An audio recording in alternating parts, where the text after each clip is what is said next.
ଆଜିର ହେଡ଼ଲାଇନ୍ ହେଉଛି ଡରାଇଲାଣି ଦାନା। ଓଡ଼ିଶା ପୁଣି ଅକ୍ଟୋବରରେ ଆଉ ଏକ ସାମୁଦ୍ରିକ ଝଡ଼କୁ ସାମ୍ନା କରିବାକୁ ଯାଉଛି। ପ୍ରାକୃତିକ ବିପର୍ଯ୍ୟୟ ବାତ୍ୟାରେ ଯୁଝି ହୋଇ ପଡ଼ୁଥିବା ଓଡ଼ିଶା ପାଇଁ କେନ୍ଦ୍ରୀୟ ଆଣ୍ଡାମାନ ସାଗରରେ ବଳ ଗୋଟାଉଛି ସମ୍ଭାବ୍ୟ ବାତ୍ୟା ଦାନା। ସୃଷ୍ଟ ଘୂର୍ଣ୍ଣିବଳୟ ଆସନ୍ତା 24 ଘଣ୍ଟା ମଧ୍ୟରେ ପୂର୍ବ କେନ୍ଦ୍ରୀୟ ବଙ୍ଗୋପସାଗର ଏବଂ ଏହାର ପାର୍ଶ୍ୱବର୍ତ୍ତୀ ଉତ୍ତର ଆଣ୍ଡାମାନ ସାଗରରେ ଏକ ଲଘୁଚାପରେ ପରିଣତ ହୋଇପାରେ।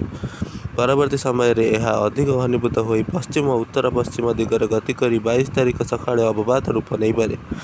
ଏହା 23 ତାରିଖ ସୁଦ୍ଧା ପୂର୍ବ କେନ୍ଦ୍ରୀୟ ବଙ୍ଗୋପସାଗରରେ ବାତ୍ୟାରେ ପରିଣତ ହୋଇ ଉତ୍ତର ପଶ୍ଚିମ ଦିଗରେ ଗତି କରିବ ଏବଂ 24 ତାରିଖ ସକାଳେ ଉତ୍ତର ପଶ୍ଚିମ ବଙ୍ଗୋପସାଗରରେ ଓଡ଼ିଶା ପଶ୍ଚିମବଙ୍ଗ ଉପକୂଳ ଛୁଇଁବା ସମ୍ଭାବନା ରହିଛି।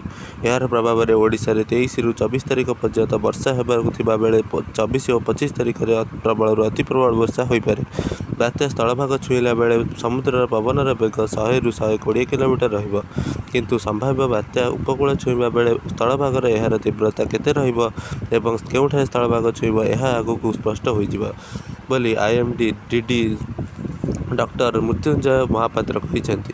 IMD ଡିଜି ଶ୍ରୀ ମହାପାତ୍ର କହିଛନ୍ତି, ସମ୍ଭାବ୍ୟ ବାତ୍ୟା ପ୍ରଭାବରେ 23ରୁ ରାଜ୍ୟରେ ପ୍ରବଳ ବର୍ଷା ଆରମ୍ଭ ହୋଇଯିବ। କେତେକ ସ୍ଥାନରେ ପ୍ରବଳ ବର୍ଷା ହେବାର ସମ୍ଭାବନା ରହିଛି। 24 ଓ 25 ତାରିଖରେ ଅତି ପ୍ରବଳ ବର୍ଷା ହେବ। ଉପକୂଳବର୍ତ୍ତୀ ଜିଲ୍ଲାଗୁଡ଼ିକରେ ଅଧିକ ବର୍ଷା ହେବାକୁ ଥିବା ବେଳେ ଆଭ୍ୟନ୍ତରୀଣରେ କମ୍ ବର୍ଷା ହୋଇପାରେ। କିଛି ସ୍ଥାନରେ 20ରୁ 30 ସେଣ୍ଟିମିଟର ପର୍ଯ୍ୟନ୍ତ ବର୍ଷା ହେବାକୁ ଥିବା ବେଳେ ଆଉ କିଛି ସ୍ଥାନରେ 30 ସେଣ୍ଟିମିଟର।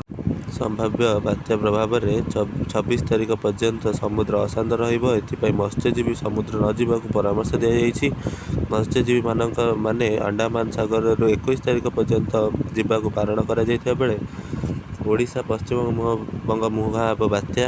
24 ସକାଳେ ଛୁଇଁବ ସ୍ଥଳଭାଗ। 120 କିମି ବେଗରେ ବହିବ ପବନ। 24 ଓ 25ରେ ଅତି ପ୍ରବଳ ବର୍ଷା। ସରକାରୀ କର୍ମଚାରୀଙ୍କ ଛୁଟି ବାତିଲ। 26 ପର୍ଯ୍ୟନ୍ତ ମତ୍ସ୍ୟଜୀବୀଙ୍କୁ ସମୁଦ୍ର